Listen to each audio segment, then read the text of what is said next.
Bismillahirrahmanirrahim. Assalamualaikum warahmatullahi taala wabarakatuh. Allahumma aftah alaina hikmataka wansyur alaina min khazaini rahmatika ya arhamar rahimin. Okey, dah lama tak bersiaran atas faktor-faktor kesihatan dan sebagainya. Dalam video kali ini kita akan buat lagi bincang soalan UPKK dalam subjek adab untuk soalan bahagian D. Okey, dan antara contoh-contoh soalan yang boleh ditanya dalam bahagian D ialah seperti berikut. Jom kita tengok soalan-soalan dia. Okey, arahan soalan, jawab semua soalan berikut. Inilah bentuk soalan dalam bahagian D, subjektif. Soalan yang tak ada bantuan jawapan. Okey, soalan 1. Senaraikan dua contoh orang dewasa. Senaraikan dua contoh orang dewasa. Okey, orang dewasa ni siapa-siapa saja awak boleh tulis asalkan dia lebih tua daripada kita ataupun mereka yang seusia dengan ibu bapa kita ataupun mereka yang lagi tua daripada ibu bapa kita. Okey, contoh kita boleh tulis kat sini ibu. Okey, ibu adalah contoh orang yang lebih dewasa dan juga datuk. Okey. Dan awak juga bolehlah jawab apa-apa sahaja jawapan dekat sini. Ibu ke, datuk ke, bapa ke, nenek ke, abang ke. Okey, itu adalah semuanya jawapan itu betul. Okey. Seterusnya tuliskan dua adab dengan Al-Quran. Tuliskan dua adab dengan Al-Quran. Okey, adab dengan Al-Quran. Antara jawapan yang kita boleh jawab ialah hendaklah berwuduk sebelum memegang dan membaca Al-Quran ataupun Al-Quran mestilah diletakkan di tempat yang sesuai. Ataupun pilihan jawapannya lagi ialah menghormati Al-Quran sebagai sumber ilmu, membaca Al-Quran dengan bacaan yang betul ataupun menghadap kiblat ketika membacanya. Okey, itu antara adab-adab dengan Al-Quran.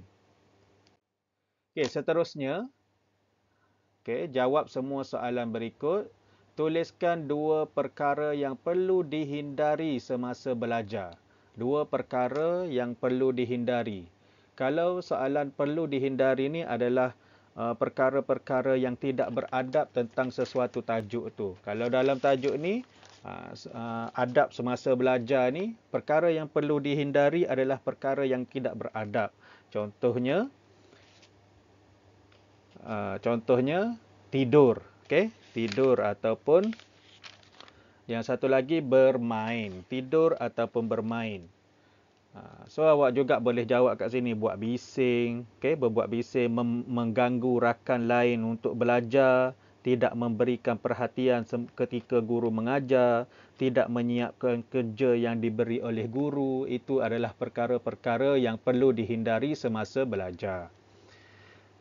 Okey, soalan seterusnya, tuliskan dua kepentingan menjaga kebersihan sekolah. Apakah kepentingan menjaga kebersihan sekolah?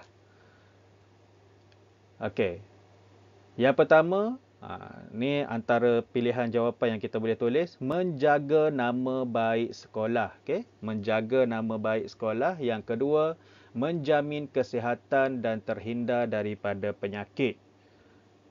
Okey, ataupun awak boleh juga jawab mewujudkan suasana pembelajaran yang selesa atau menimbulkan minat untuk hadir ke sekolah. Okey, itulah kepentingan menjaga kebersihan sekolah.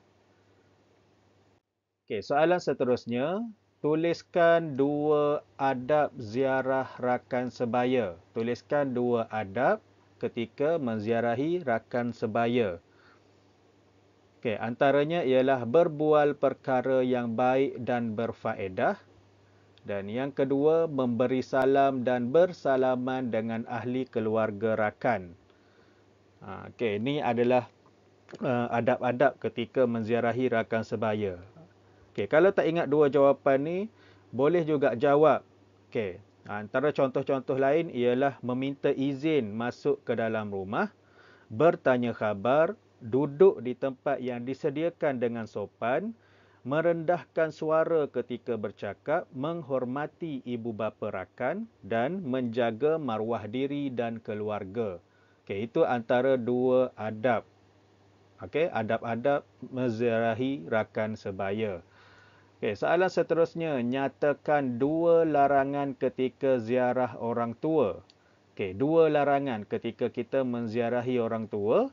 Apakah larangan-larangannya? Yang pertama kita boleh tulis bermasam muka dan yang kedua menyampuk perbualan orang tua. Okey, menyampuk perbualan dan bermasam muka. Okey, ataupun antara contoh-contoh jawapan yang lain yang awak boleh jawab ialah berkata-kata yang tidak sopan, meninggikan suara, mengguris hati mereka, menghentak kaki apabila berjalan dan menutup pintu dengan kuat. Okey, itu adalah larangan ketika ziarah orang tua. Okey, baik, soalan yang seterusnya, tuliskan 3 contoh bukan mahram dalam kalangan saudara mara. Okey, contoh yang bukan mahram. Dalam keluarga kita ni, kita ada mahram kita, iaitu orang yang kita tidak boleh kahwini. Okey, namun ada juga yang bukan mahram tetapi dia masih lagi keluarga kita. Contohnya sepupu. Okey, sepupu ni boleh berkahwin dan tak boleh nak salam dengan sepupu kalau berlainan jantina. Yang kedua, suami ibu saudara. Mak saudara kita punya suami. Okay, mak saudara kita adalah orang yang adik-beradik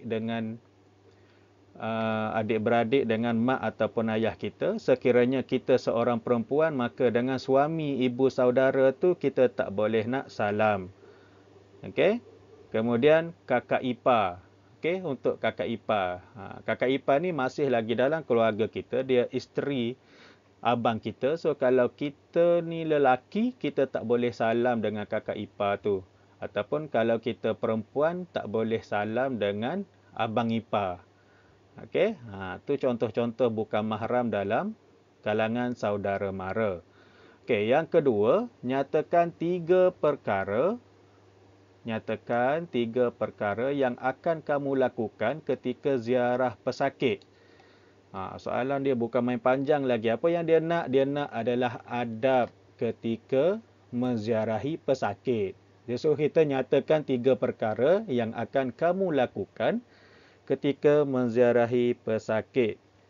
Okey, antara jawapan yang kita boleh tulis kat sini ialah pilih masa yang sesuai, mengikut peraturan hospital, mendoakan pesakit. Kemudian kita boleh tambah lagi, membawa buah tangan ke, memberi kata-kata semangat ke, menjaga tingkah laku ataupun membantu pesakit. Okey, itu adalah perkara-perkara yang kita akan lakukan ketika menziarahi pesakit ataupun lebih tepatnya adab ketika menziarahi pesakit. Okey. Seterusnya. Okey, soalan dia tanya apakah maksud bermesyuarat? Okey, apakah maksud bermesyuarat? Okey, ini maksud dia. Satu perundingan yang dilakukan untuk membincangkan sesuatu perkara atau mencapai satu keputusan. Okey, itu adalah maksud mesyuarat. Okay, sekali lagi kita baca, satu perundingan yang dilakukan untuk membincangkan sesuatu perkara atau mencapai satu keputusan. Okay, kemudian soalan yang kedua, nyatakan 2 akibat tidak mengamalkan adab ketika ziarah kematian. Apa akibat jika kita tidak mengamalkan adab ketika menziarahi kematian? Yang pertama, keluarga si mati berasa terhina. Okey, kita pergi melawat orang mati tapi kita tak jaga adab, keluarga si mati berasa terhina dan maruah diri sendiri akan tercalar. Okey, kemudian kita boleh juga jawab masyarakat akan mengecam dan mengeji, kemudian merosakkan hubungan silaturahim. Okay, itu juga boleh dijadikan jawapan dalam soalan ni. Okay, seterusnya. Okay, jawab semua soalan. Soalan 1, apakah maksud gotong royong? Apakah maksud gotong royong? Okey, gotong royong bermaksud aktiviti tolong-menolong atau mengerjakan sesuatu kerja bersama-sama. Gotong royong ni dia berlaku dalam kelompok yang ramai menyiapkan sesuatu kerja. Nak bersihkan satu kawasan ke, nak buat apa-apa sajalah, nak buat surau ke, renovation apa surau ke. Kita buat satu aktiviti tolong-menolong ataupun mengerjakan sesuatu kerja secara bersama-sama. Itulah gotong royong. Okey, kemudian soalan yang kedua, tuliskan 2 faedah gotong royong. Apakah faedah kita bergotong royong? Yang pertama, memudahkan sesuatu tugasan. Okey, memudahkan sesuatu tugasan atau kerja. Yang kedua, menjamin kebersihan persekitaran. Ataupun awak juga boleh jawab memupuk semangat perpaduan dalam masyarakat ataupun melahirkan sikap prihatin dalam kehidupan bermasyarakat. Okey, itu antara faedah-faedah gotong royong. Okey? Okey, baiklah, itu sahaja apa yang kita boleh kongsikan dalam video kali ini. Dan kita telah bincangkan soalan UPKK dalam subjek adab untuk bahagian D. Jangan lupa like, subscribe dan sharekan kepada kawan-kawan yang lain. InsyaAllah kita akan jumpa lagi di video yang akan datang dalam bincang soalan yang seterusnya. Okay? Assalamualaikum warahmatullahi taala wabarakatuh.